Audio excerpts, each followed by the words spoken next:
Welcome back to another episode of Grow Your Path to Wellness, everyone. Amanda and I, if you're new here, we host a wellness guest and release new episodes every Sunday. Be sure to subscribe, follow us so you don't miss out on the latest episodes. Last week, Amanda and I, we took the week off. We got some much needed rest and self-care. But this week, we are back with Lisa Schaefer for another episode of our Trauma and Chakra Healing. That's a mouthful. I probably should change the title. Trauma and Chakra Healing Series. So today we'll be breaking down the Solar Plexus Chakra. So welcome back, Lisa. We're so excited to have you back today.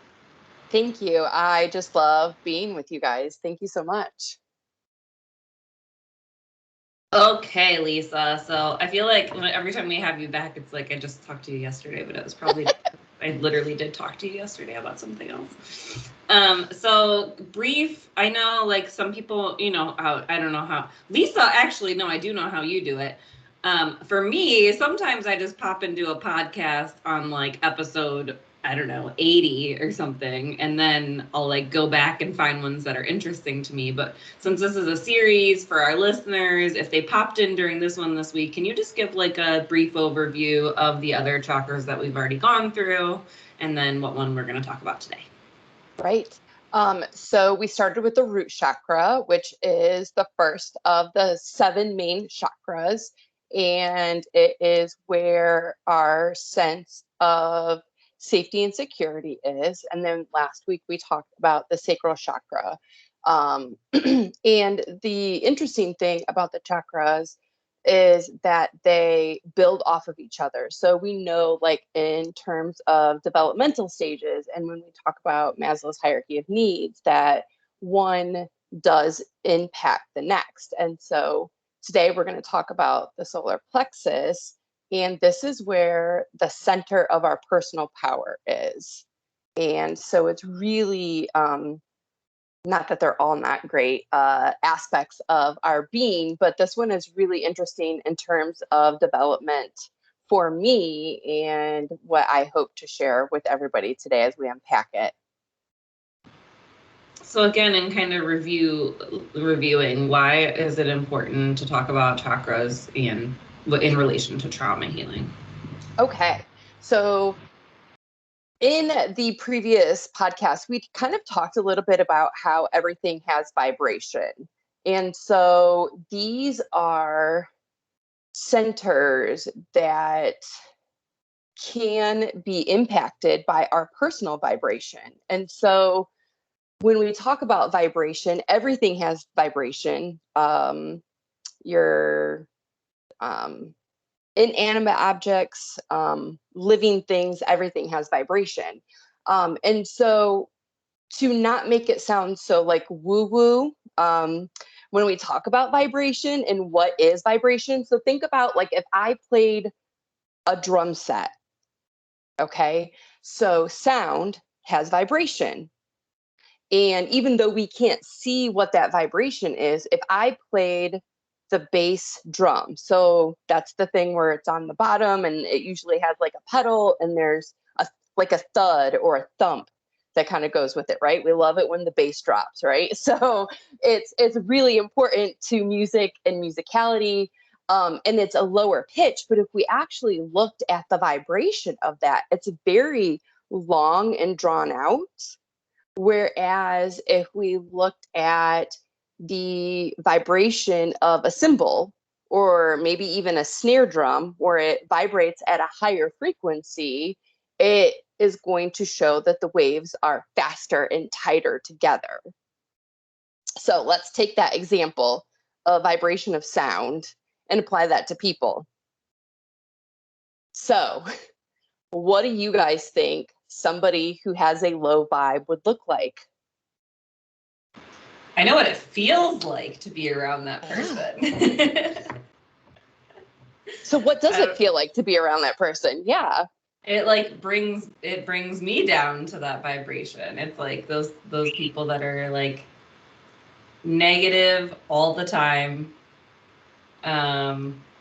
depressed, in pain, always at the doctor about something, which, okay, yes, go to your doctor, right? Depression, I'm not, but like they're always in like a and I don't want to say negative, but like just lower, like they're just not reaching their fullest potential. And I'm like, come on, like come to the light. It's like there can be lower, or the, like I've also felt myself like ones that are always in like a state of crisis or go, go, go. And I'm not talking like mental health, but just like their mood or all of these things they've going in their life, and like that resentfulness and things like that like sucks the life out of my soul. So it has to be like lower for sure. Yeah. And I'm glad, Amanda, you did bring up depression. And for those people who live with depression and experience depressive moods, like what does that look like low vibrationally, right? So thinking about struggling to shower, struggling to eat, having interrupted sleep patterns. And, we could go through many other criteria that show that this is a low vibrational state of being, right? And it's really interesting because there is science that's behind this. So there is a machine that can measure the hertz, so that vibration that is put out by things. And David Hawkins has written some books and is pretty popular in terms of knowing what that vibration is. And so he assigned vibrational measurements to emotion, to like a level up. And so I'll kind of break that down for you a little bit. And so what people think is that life is linear. And we know that life is not linear. It's not like playing Mario Brothers, when you level up to level, 10 and you beat, the previous, boss, that you don't have to go back there ever again. And we have experiences that we can re-experience. We know that through grief. We know that with trauma responses.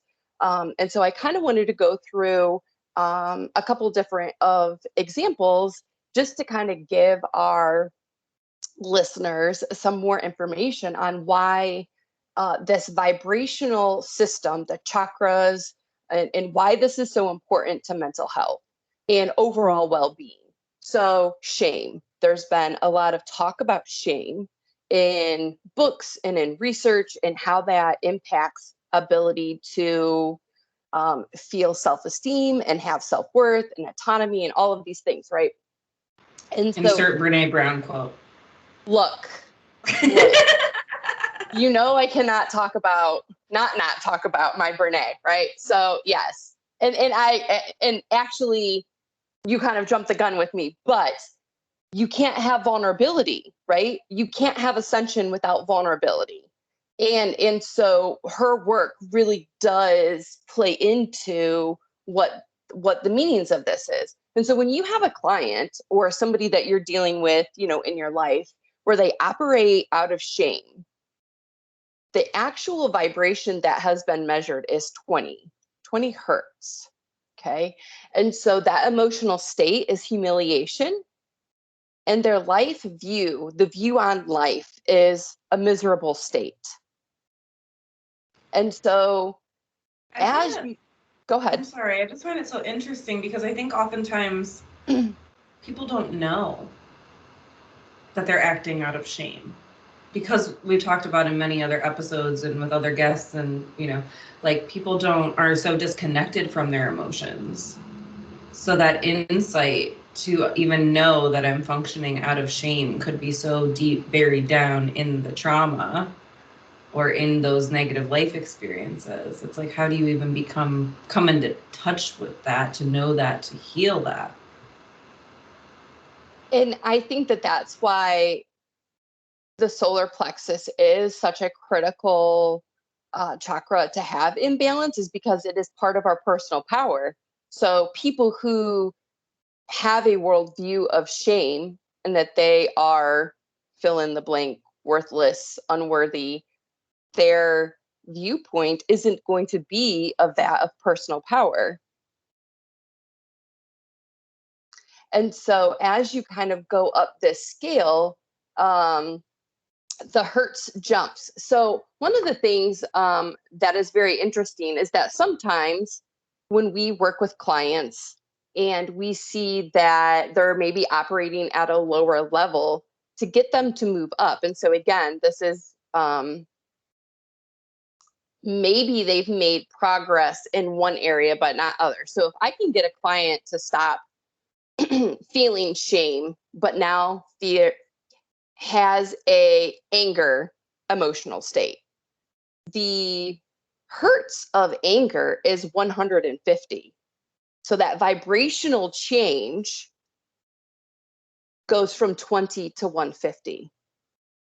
And so my emotional state in anger might be hate. And there is a very antagonistic kind of view on life. So that pessimism, right, that kind of comes through. But from anger to peace, that emotional state of bliss, peace vibrates at 600 hertz. So you are looking at how life is perfect or finding alignment with life. You are actually more in a flow state instead of that survival state of mind, right? And so these are really important. And like Amanda said, 100%, it's vulnerability. So when we look at these vibrations, what does that look like for the individual? And then, of course, in our society, especially these last couple of years of, high political turmoil, we've, been living in a pandemic, and there's tons and tons of uncertainty. How do people feel in power? You mentioned flow state, and I've heard that a few different times. And if I'm putting you on the spot, totally okay. But can you elaborate on what a flow state is? So a simple, not to get off into a tangent, but that flow state is coming into that self-actualization where you're open to receive, and it's not about doing, it's about being. It's honestly probably the best feeling and example of mindfulness, of being in the moment. Yeah, and that hits me, like mindfulness, but then like emotional intelligence, like what am I feeling and why, and maybe not knowing like what feels like that connection between like what Amanda had asked about, how do we even begin to get that perspective, and then it's like if you figure out how to be open and have that emotional intelligence and that mindfulness, then you can get there. But I know we're going to get into the blockages and things to that in a minute, but it's very intriguing to me. And the flow state is kind of, I don't want to, like, it's up there with self-actualization then, like, Is that kind of where it's at if we would refer to Maslow's? Yeah, 100%. And so what we want to do, and obviously through therapy, we work with our clients to increase that set point. So maybe we have somebody who comes in and is in that shame, and they move up. They're still maybe in anger, maybe they're still in fear. They've actually moved up in the flow state. They're still at a lower vibrational level, but sometimes those jumps can be very meaningful to that person. So if I am no longer in shame, but I'm maybe in fear or anger, it's still low vibrational, but it's a heck of a lot better than living my life through the lens of shame. I feel like I'm taking off. Oh. Go ahead. I was just going to say, I feel like I'm taking us off on all the tangents, but now you have me wondering, like, how quickly can that process happen? And then, like, thinking mental health, I don't know if this is where Kelsi was going too, like when we see like bipolar or just dysregulated mood or things like that, like how quickly can someone go from anger to then like a euphoria or happiness and then jump back down? Like, as far as vibrational, is that more of a gradual increase or deep? Does that make sense? Like, am I even asking a question here? Yeah, you are. And actually, that was going to be my next point, because I love this question. It's great. So when we look at set point is something that is our daily mindset.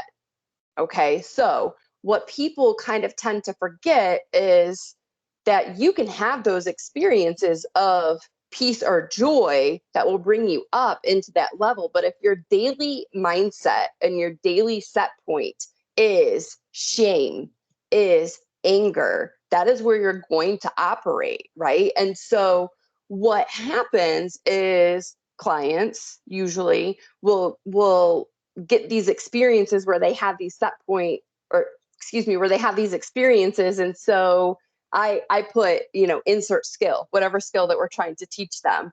And it didn't have the lasting effect. So they don't want to do it anymore. Right. That's what I was going to ask. And you just got there. So, okay.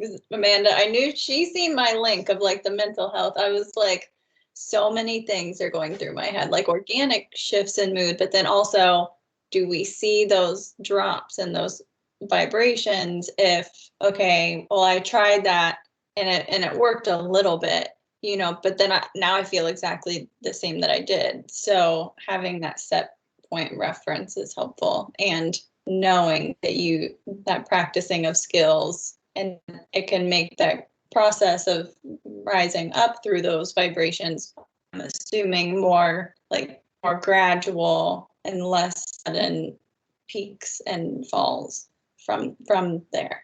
And then your set point can gradually go up as well. Yeah. It's making so much sense. This is amazing. Okay. I love it. Yeah. So, take for example, and I know Kelsi, like you go to the gym. So take for example, if a person said, I'm going to change this part of my lifestyle and I'm going to start going to the gym, and they drive up to the gym, but they never go in. And then they say, well, I went to the gym and I didn't lose weight, or now I can't run, I didn't, when I went to run the marathon, I didn't do as I was expected. Right. And then, we as therapists try to get them to not only feel comfortable going into the gym, but to teach them maybe how to use the equipment and why each piece of equipment is different. And that, there's the theory that, people just go to do cardio, right? And so there's the joke, like, don't miss leg day, for people who have, big muscles up top, but maybe not so much at the bottom. There's a reason why we have many different tools, is because not one is always going to be appropriate or fits the situation. And so sometimes people in that lower vibration has that expectation that one time it's going to magically, appear. And unfortunately, on the macro lens, we have the take this pill and it fixes everything, right? Or do this thing and it fixes everything. And so we don't do the work to raise it naturally and organically, like you said, Kelsi. Yeah, and my brain went to I'm picturing a person walking into the gym, and that evolution, or maybe just two different people, somebody who's operating from that set point of shame, going in, and what that experience is like for them, because perception's reality. And then I picture another person who's operating from, I don't know, maybe pride, or I don't know, like these other, feeling accomplished or feeling motivated, or I don't know, but a different set point than the other, and how different those perceptions and experiences in the gym are. Yeah. And it kind of, for me, relates to, I can't remember what training or book, at this point, where the information came from. But they were talking about the difference between, feeling / emotion and mood, right? So you can have a feeling and an emotion in the moment, but that feeling and emotion over time that you internalize then becomes your mood, which I kind of equate to your mood is your set point. Regardless of whether, someone comes to visit me and surprises me and brings me cookies today, and that gets me excited. If I generally have I don't really want to be here today mood, that's not going to get me out of that mood. But that was one emotion and feeling throughout the day. Yeah. And the other part of that is, this kind of neutrality state, which does have a vibrational level, and that just getting by is part of being in that neutrality state. And so when we who are operating at a higher vibration have those experiences, like let's say we experienced a death in our family and we're going to have that grief, we're going to maybe have that anger, we're not going to stay stuck in that lower vibration. We're going to experience it and come back out. And we practice the skills to not stay stuck in that lower vibrational, where unfortunately a lot of our clients are already in that lower vibrational range, and so their dips up are going to be more impactful, right? It feels like tolerance. Like I can have a level of tolerance. I'm not going to use the word resiliency because I have so many feelings about it. But like, because I just want to clarify for our audience that aren't in our profession, like if you had a major death, okay, yeah, like I'm going to feel it and then I'm going to maybe go back to my set point and I'm going to be able to get through the day or the next day. But it's okay that that wave comes back and I feel it again. I just don't like go under and drown every time the wave comes and never come up for air. Yeah. And so again, trying to teach skills to incorporate into daily practice, right? And then the shadow work. The shadow work is the trauma work, right? And so the three of us know trauma is evident in pretty much everybody that we see, whether they recognize it or not. And it's helping them come to have that self-awareness so that we can do the work. And to show that trauma does have sometimes devastating effects on our personality. Our personal identities come into question. And this is a huge part of why people do come to therapy usually.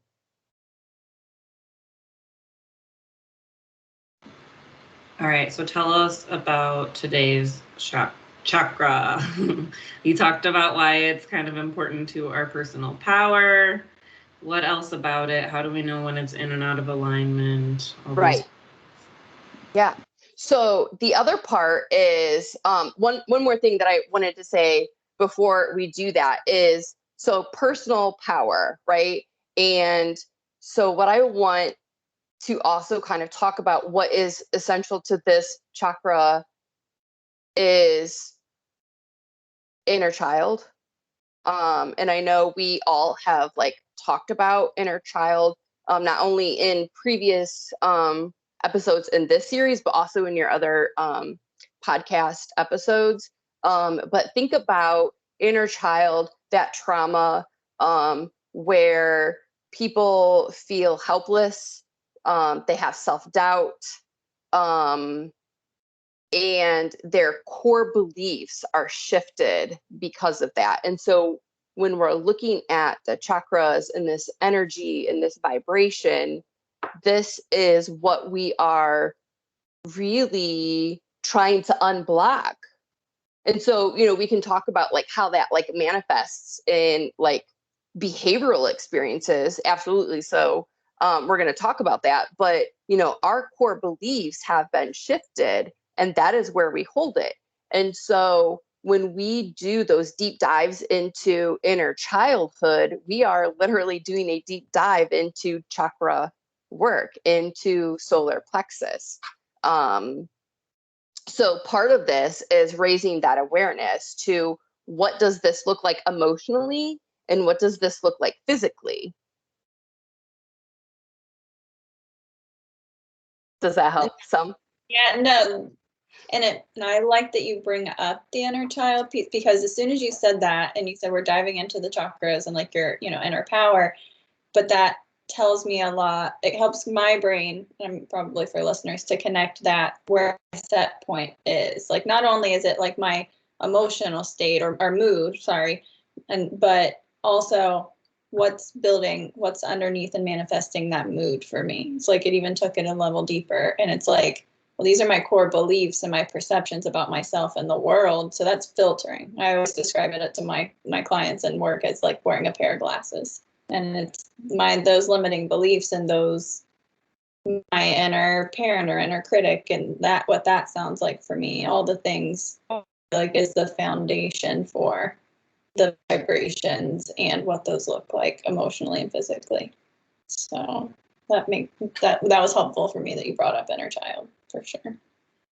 And so when we live in fight, flight, freeze, we can do a couple different things, right? Which definitely impacts our chakras. So repression. So ACEs, again, that's another thing, I feel like I got to bring up because it's, something that is really important. So adverse childhood experiences, right? And so when we're looking at our sense of power and you have had experiences that have been physically, emotionally abusive, sexually abusive, what does that do in adulthood and how does that play out, right? Love for self. How do you practice love for self, feel comfortable with love for self? One of the things that I thought was really interesting in the book that I have called Chakras in Grief and Trauma, it says people who have an overemphasis for animals, overemphasis of love for animals, cannot or struggle with, they don't believe that they deserve love, that they can give it to other people and obviously animals, but they can't give it back to themselves. And so they really struggle with getting it back, but they can give it out. I see you smiling, Amanda. Well, I'm like, why you gotta call me out like that? I mean, I immediately did like that. What I always do, I immediately was like, ooh, grabbed like, I always like, my hand goes to my heart. I'm like, oof, well, there's that, guys. no, I went into like full on avoidance. I was like, she's not talking about me. And then you just kept talking. And I was like, I have 5 animals and it's fine. Everything's fine. Well, and it's funny because we got to bring social media into it as well. But all the memes that are like, you're at the party, but I'm the person who's over here with the dog or with the animal, and that's an example of that, right? Yeah. So and there's a reason that we do that. It's because animals give unconditional love. It operates that you don't do this for me and I'll give you my love. They love you unconditionally. Yeah, it's not transactional like we've talked about before. Yeah. Yeah. Y'all know my life goal is to have a big old piece of property and have some animal rescues and therapy dogs and such. I mean, obviously the research is there too for how beneficial animals are to our emotional health, and I'm guaranteeing that's probably another reason why is I want to. What does being with an animal do for your chakras? Like what area? Well, probably it's all. very interesting because you can also do Reiki on animals. And actually my Reiki master just started a training to get certified for animal Reiki, which love, definitely. Yeah. Because their chakras are a little bit different than humans, obviously. But yeah, like when I had fur babies, I definitely would, when they would sit on the couch and I would, do Reiki on them and, have that whole personal exchange. But yeah. Where do I find 11-year-old dog? Where do I go? Because he's like, he needs that. I need to know this information about him. We're adding on another episode. Yeah, animal Reiki, definitely. And then projection, right? So if I don't have a sense of power, if I don't feel empowered, so this is coming from the solar plexus, what do I project onto other people? So what am I putting out there onto other people? And so that's really important to kind of think about that this comes from the solar plexus. Oh, Kelsi, that reminds me of the question you got asked last night about what is it about this person? Like, I don't even know the person. I don't like them.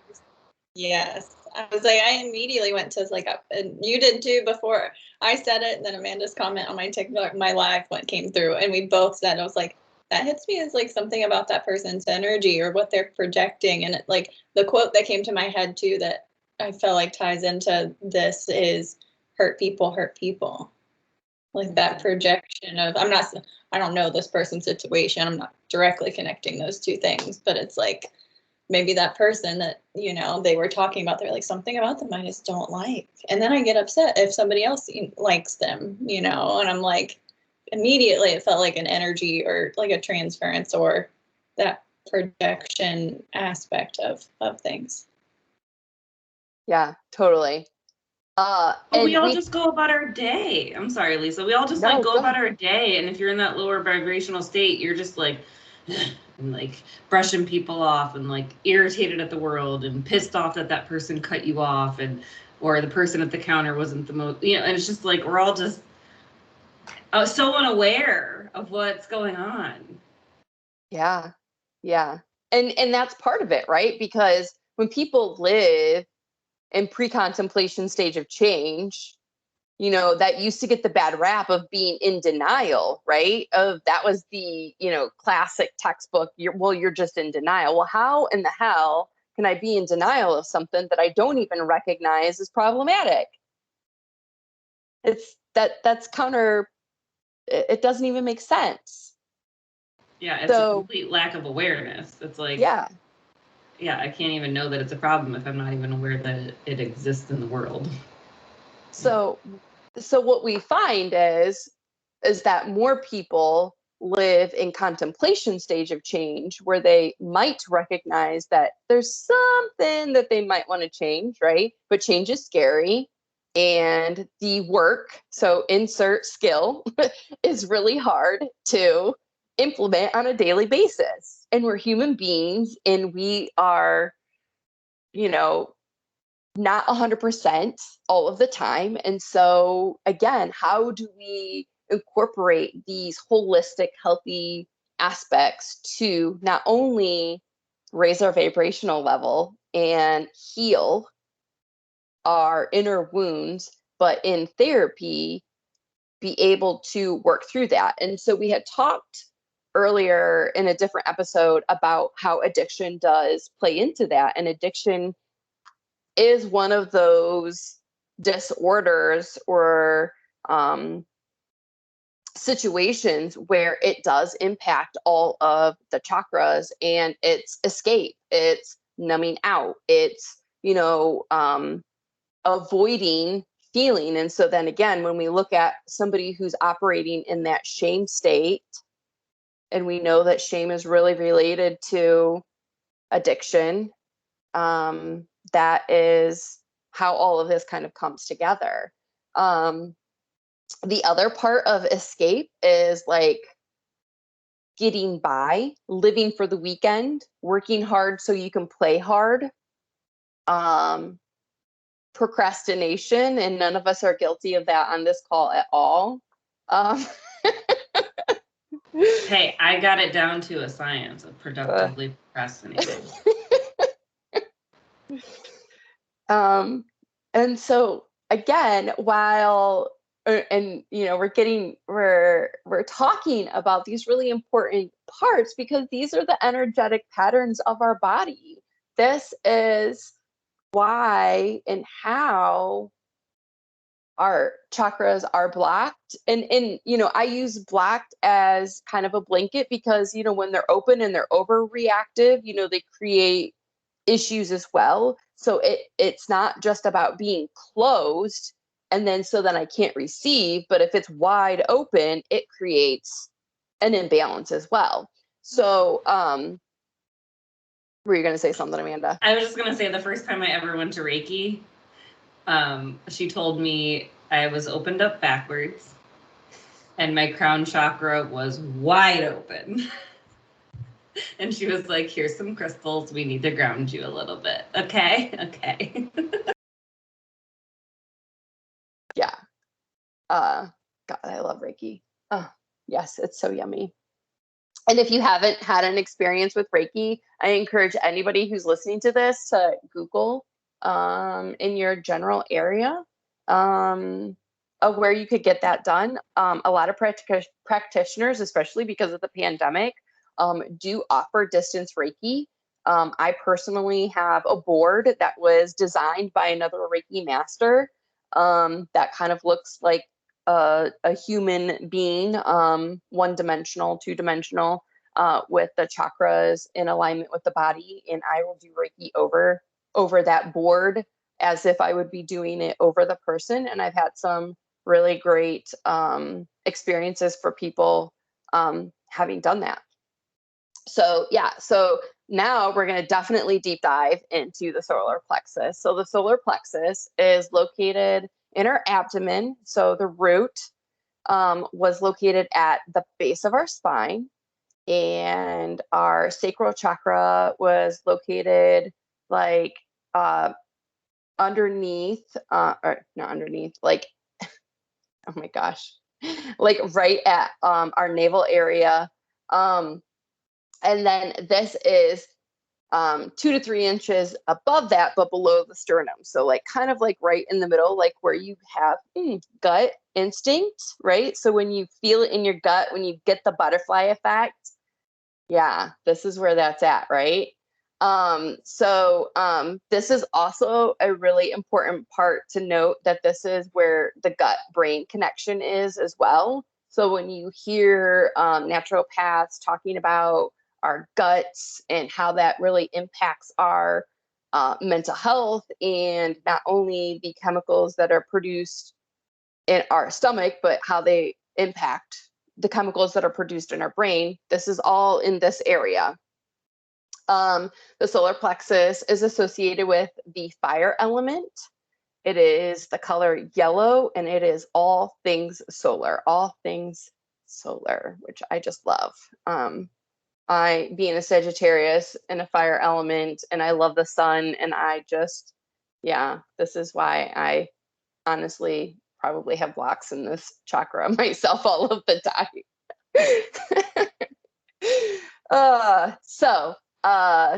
It impacts our characteristics of willpower. So again, kind of looking at, can I not do the thing that I am trying to change, right? Or change the thing that I'm trying not to do. So that willpower in order to change. Our perception and ability to have achievement. Our ability to have responsibility and action, so that follow through. So when we see people who are like just not doing the things, that it's like, what's stopping you from following through with that, right? That to me brings up, like, there is no such thing as lazy. Yeah. There's something blocked there. Yeah. Yeah. And you know,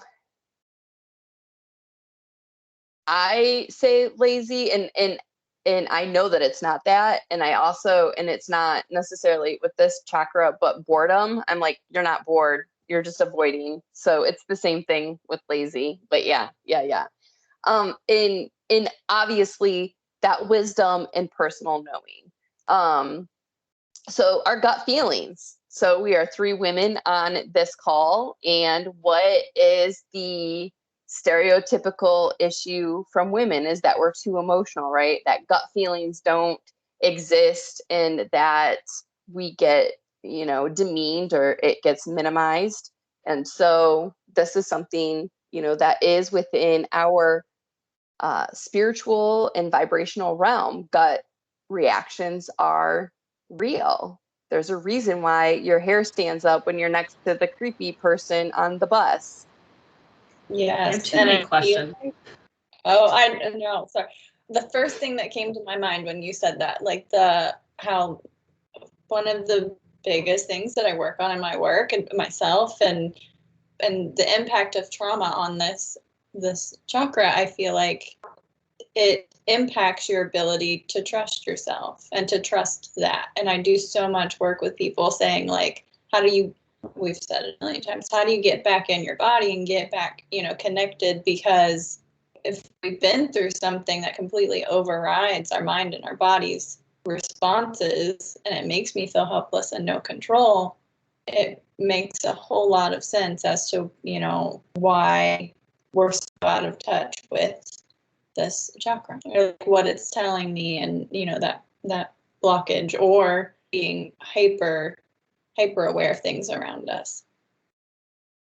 And think about especially adverse childhood experiences where you might have been gaslit, where your feelings were invalidated, where it was not encouraged to be courageous or brave because that risk wasn't, the reward of that risk wasn't worth the possible negative outcome, even though statistically the positive outcome was probably more probable, right? So not, excuse me, not being able to even take that risk to get the new job, right? So if I am in a place where I am feeling stuck and I don't like my employment, well, why not get a new job? Or I feel as though I am not finding emotional connection in the relationship that I'm in. Well, why not leave that relationship? And so we can kind of see that play out here through this chakra.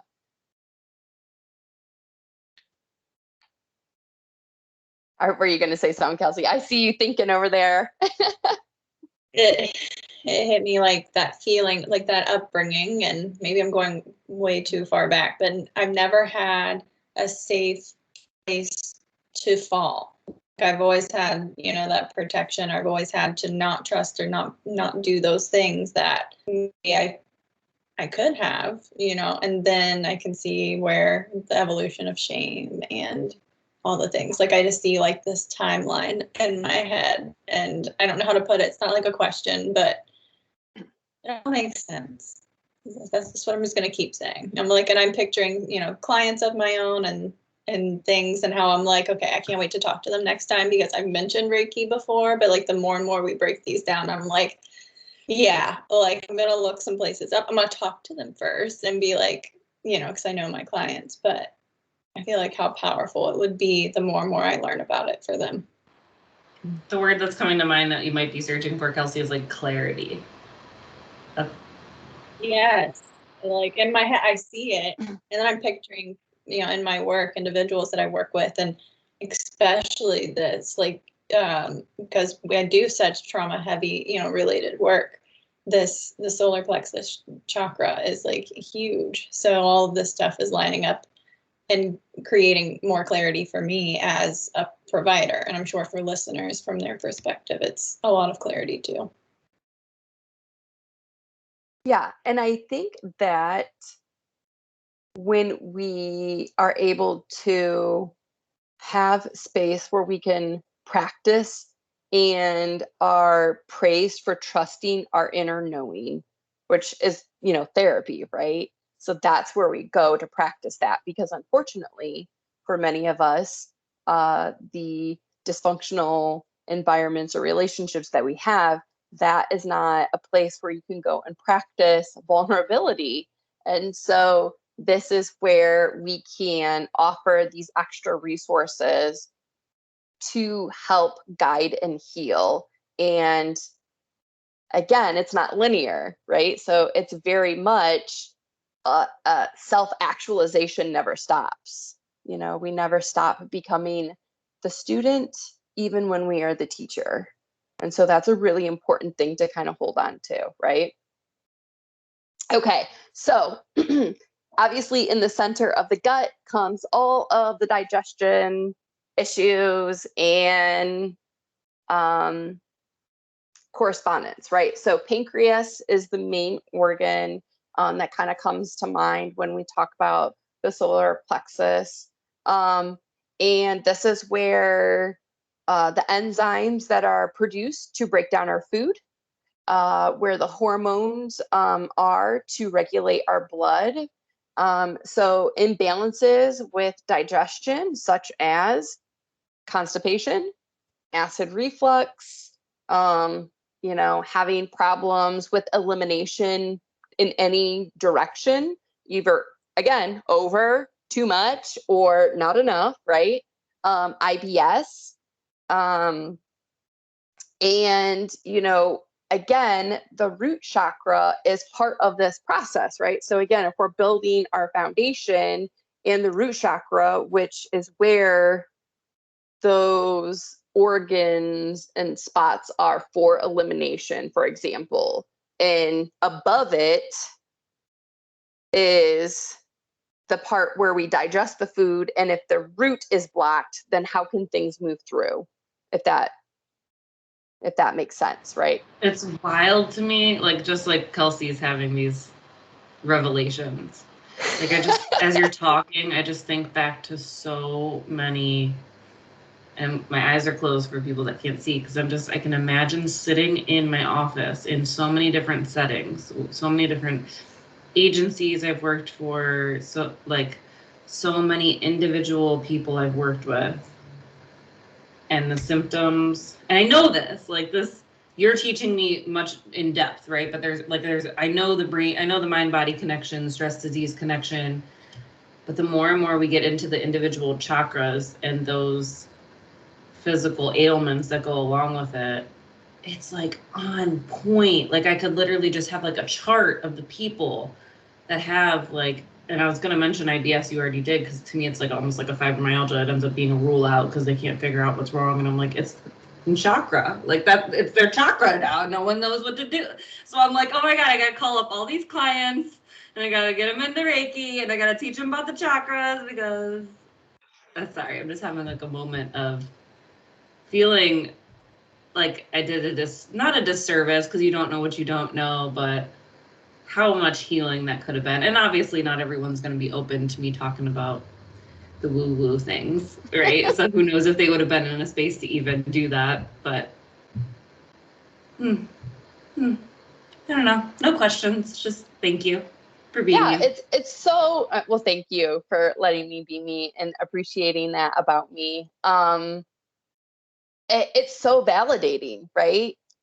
Especially when we have been in situations where we have been told, well, that's not reality, or there's not science. I mean, there's not science to my gut telling me that this probably isn't the best choice, right? There's no science to that. That is my knowing telling me don't touch the hot stove, right? And so I just think that we don't give enough credit to that. For both genders and anybody who is, non-binary even, that we have this inner knowing and we have to honor that.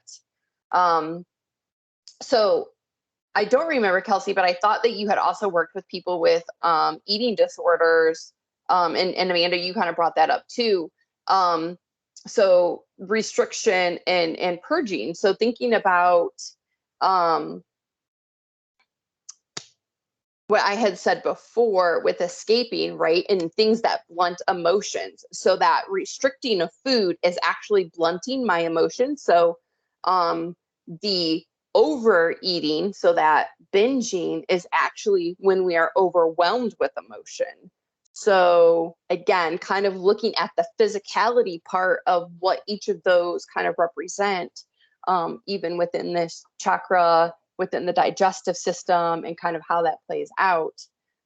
One of the really cool things too, and I want you to think about, especially when we talk about eating disorders, I want you to tell me, right, here's where TikTok comes in. I want you to tell me of a time that you ate something and you didn't have a feeling directly related to it.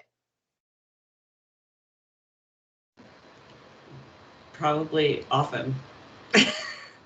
Because I tend to be a mindless eater. So I'm just eating for survival. Okay. But do you eat things that you don't like? or that you find disgusting? No, because I feel some type of way about those things. Okay, fine. I'm sorry. Maybe I thought I was thinking, maybe more of like an opinion about it resonates with me rather than like a feeling, because I'm not as connected as I probably should be to think like, oh, that makes me feel good or that excites me. But yeah, there are foods that are comfort foods for me, or like, my mom's lasagna or whatever, like that's, a good cup of coffee in the morning. Like coffee's not even good, y'all. Like coffee's not even good, but for some reason it's good and it's refreshing, and if I don't have it, it's bad. So here's the funny thing, and I don't know the hertz. Okay. So I give a nod to my Reiki master on this one. So at retreats, originally she had not provided coffee because coffee actually is low vibrational. And so when you put things into your body that are low vibrational, you lower your vibration, right? And so came the conversation of, well, what if this low vibrational thing makes me happy, right? So I'm drinking my cup of coffee that may be low vibrational in terms of food or what I'm putting into my body, but the feeling that I get from it makes me feel warm and cozy. It is a comfort food or drink, right? And so there is kind of that interesting conversation that we can have about that, because the solar plexus is 100% impacted by our appetite, our digestive, in how that is related to what we put into our body. So I love that you said that. It's probably why so many yogis drink tea, and there is literally a yogi brand tea.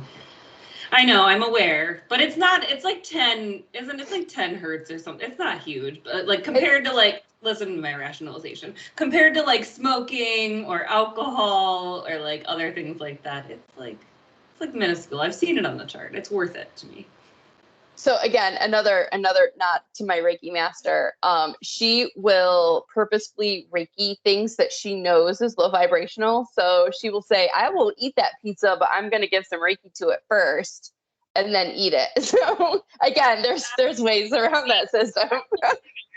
I feel like I really want that, and because I'm not an emotional eater, but I definitely am a type of eater where I can't eat something if it doesn't sound good. I don't know if that's like a feeling or, obviously I don't eat things if they aren't good to me, but I'm like very intuitive when I eat. I'm like, okay, I'm going to allow myself to eat, whatever it is that sounds good to fuel my body. It's not necessarily an emotional value, but that would be something. If I knew Reiki, that would be something that I would do. That would, that's really what my body's telling me I want to eat. So I'm gonna eat it, but I'll Reiki it first. Yeah. And so the other thing that I want to say about this specifically is, so think about when we are stuck in fight, flight, freeze. What is our body doing? It's not digesting our food, right? Yeah, it's surviving. So it's surviving. So again, trauma. Can't say it enough. 100% in this chakra. So what can we do, right, to raise our vibration? So the last time that I was here, we talked about mudras.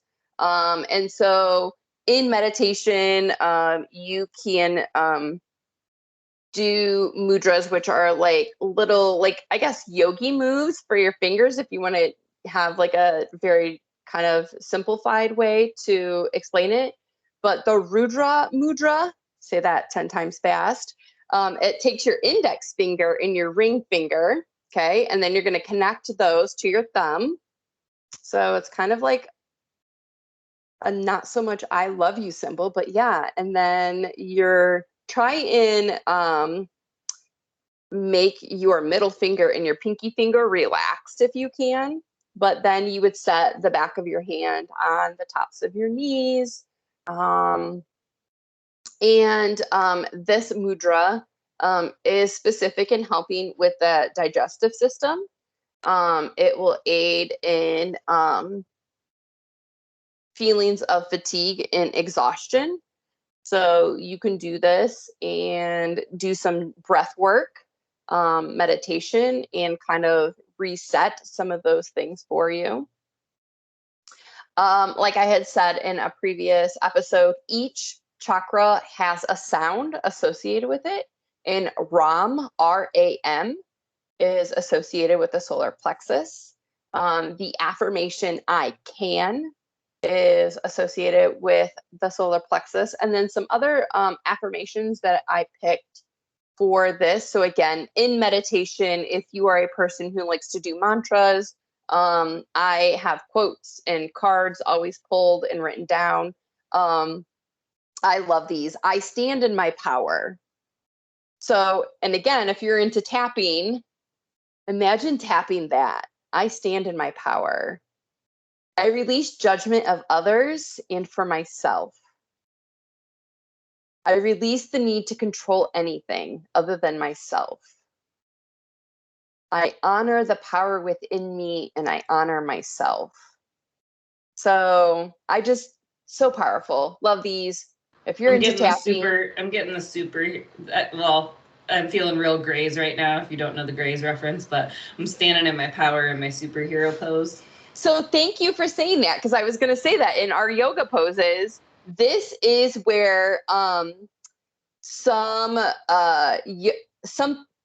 therapists, some mental health therapists who also do yoga, also teach power poses. And so if we know what mountain pose is, so we're standing with our feet on the floor, our hands to our sides, we can have our hands on our hips and just standing there, and we want to open up the chest and drop the shoulders back in our power pose with our chin tilted slightly elevated, right? So we're in our power. You can actually even have your hands extended over your head in your power pose. So again, solar plexus, sun salutations, right? Totally makes sense there, all of that. One of the things that I love to do when I am practicing breathing techniques with my clients is diaphragmic breath. So belly breath. So really using the diaphragm when you breathe in and out. And these can be, there's a couple different ways that you can do this. You can do it where you're, counting, maybe 2 breaths in, 4 breaths out, maybe holding it in between, the inhales and the exhales. You can also do other very quick breath work, which is more in the Kundalini realm of yoga, like breath of fire. So one of the things that helps is when you place your hands on your belly so that you can feel that inhale and exhale. So really breathing into your belly with the inhale, extending your belly as much as you can with the breath in. And then when you exhale, getting the mental picture of pulling as if somebody had a string that was connected to your belly button and they were pulling it through your spine to the back of your spine. So pulling that back and exhaling. And so you're pushing your belly button all the way to your spine. And that's diaphragmic breath. You're probably not going to get, even in a gentle yoga class, out of spinal twists, which again, you're massaging all of these internal organs. You are assisting that digestive process. So no matter what, if you are seated, if you're in a standing pose, we want to make sure that our spine is nice and straight. And we never want to use like our arms or our appendages to like deepen the stretch, because we could actually come into injury. So again, we want to use our bandhas or our abs to twist and to turn. And again, just like with the diaphragmic breath, we want to make sure that we're extending the belly and really kind of getting those organs, all that juicy oxygen in there. And this is Amanda's favorite part when I talk about crystals, because she and I both love crystals so much. I see you with your crystals over there. I got a nice little assortment over here for me. So pretty much anything yellow is going to fall into this category, right? So a couple that I chose to talk about today is tiger's eye. So you can, use this when you have conflicts with pride in your emotional balance. It's actually really good to put in your car to protect against car accidents. And it helps you pay attention to detail. So those are some properties that you could get from using tiger's eye. Yellow citrine, which I have citrine in the raw form, and then I also have a nice little yellow one here with a point on it that I love. It helps you see things in a new light. It adds clarity. It adds to optimism. It helps stimulate your digestion, your spleen, and your pancreas. Yellow topaz is another great stone that helps you cut through doubt and uncertainty. And it allows you to tap into your inner resources and discover your inner riches. So again, going back to that wisdom and that knowing. So I have a funny story before I jump into essential oils. So the last session that we met, I actually had skipped the sacral chakra and I had started doing notes and stuff for the solar plexus. And I was about halfway through writing stuff down when I realized, well, crap, I'm totally doing the wrong one. And so bergamot is one of the essential oils. And I was like, oh, well, I have this here. And so I put it in my diffuser and I closed my bedroom door because I like to get it going, before I go in to go to sleep. And I went in and I was like, why does this stink? What is this? This smells horrible, right? And my husband comes in and he's like, what is this?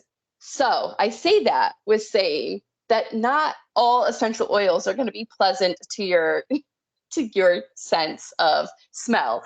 My essential oil peeps and I say if you don't like the smell of an oil, it means you really need it.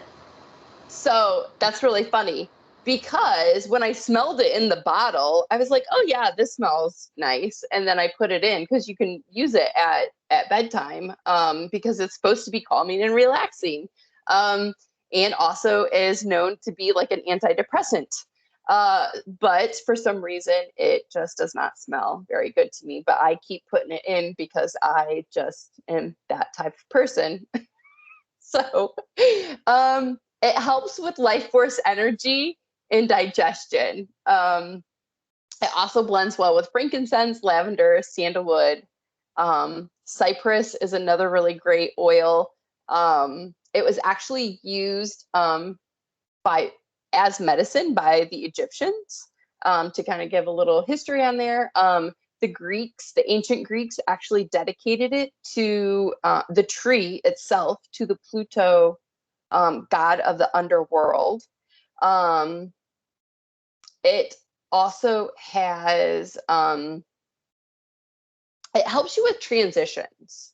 So it has properties to help you when you are going through maybe a job change or maybe a relationship change. Any major transition, cypress would help you kind of look towards. And it also blends well with bergamot, sandalwood, lavender, and lemon. And lemon, which is probably my most favorite scent, and also fruit, that I could just eat lemon right off of the rind, right?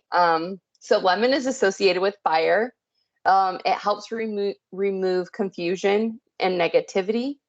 It helps you gain clarity and have a sharper focus. And it just helps with feeling mentally bogged down. So it can be combined with cedarwood, patchouli, lavender, peppermint, and ginger. And yeah, so whether you use mudras, yoga, crystals, essential oils, all of the above. Combine them all. Do all the things. Yep, do all the things. The hard thing for me is that there's so many. And so it's like, okay, wait, what am I going for? okay, wait, now I gotta look this up. Like I've got it down in a couple areas, right? Like I know like the uplifting oils, like if I need to focus and concentrate, I'm gonna do like a citrus and a peppermint, like things like that. But like then I'm like, okay, the crystal, what crystal? Okay, I know a couple of them that are like for grounding or for, but it's like remembering all of them. I have books and I have, you know, you can Google away, but it's like a chart. If this, then this. But I would also say whatever you feel drawn to. That's usually what I go to. Yeah. Yep. Whatever you feel called to is usually what you need. Yeah. Oh, Lisa, to everyone listening, if you're still here, we appreciate you. I know for me how hard it is to keep focus and concentration, but these are nerdy things that I could talk about all day long. So I'm so excited that you were here again. Yeah. Lisa's coming back to talk about the heart chakra on August 22nd. So that might just be Kelsi and Lisa. I might be here. We're approaching my due date very soon. So very excited about that. Lisa, do you have, I know we have you here quite often, but to wrap up today, do you have any last minute sayings, mantra? I know you gave us the mantras and affirmations, but I just say embrace vulnerability because that is where you are going to find healing. simple enough. Well, thank you for being here. We will see you back in about a month. And to everyone else, make sure you're liking, subscribing, comment, follow so you don't miss out on the episodes. And please give us feedback on what you want to hear. Next week, we are back for another episode of our Man Down Men's Mental Health series. And Evan is coming back. We did an episode with Evan on addiction earlier on. So he's going to come back and be on our Men's Mental Health series with Tommy. So we will see you next week. Bye, everyone. Bye. Take care.